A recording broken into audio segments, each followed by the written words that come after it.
Plusieurs fois reportée enfin, la plénière devant examiner la motion de défiance contre le ministre délégué aux Finances Kité Bimboul a eu lieu lundi 10 novembre 2014.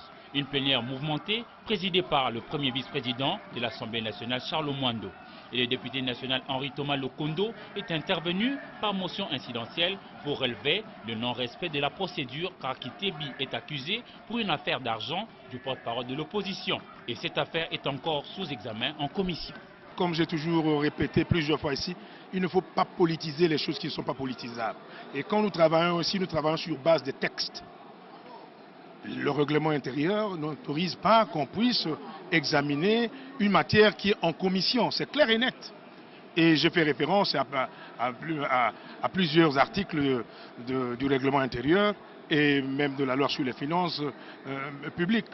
Donc la procédure était biaisée, la procédure n'était pas bonne. Donc on ne peut pas examiner une matière qui est en traitement au niveau de la commission. Et maintenant que nous avons reçu le rapport de la commission, qu'est-ce que nous allons en faire? Nous allons jeter ça dans la poubelle. Député de l'opposition, Toussaint Alonga va rétorquer que la motion de défiance n'a pas besoin de préalable pour être traitée, évoquant l'article 209 de la Constitution. Ensuite, le député UNC Bampori qui, lui, insiste que l'opposition fait remarquer qu'il y a eu vol d'argent.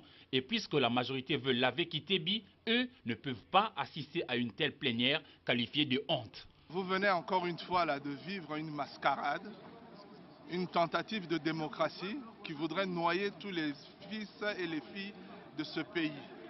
Aujourd'hui, la majorité a démontré qu'elle était complice de la mégestion, de la mauvaise gouvernance qui se fait au sommet de l'État.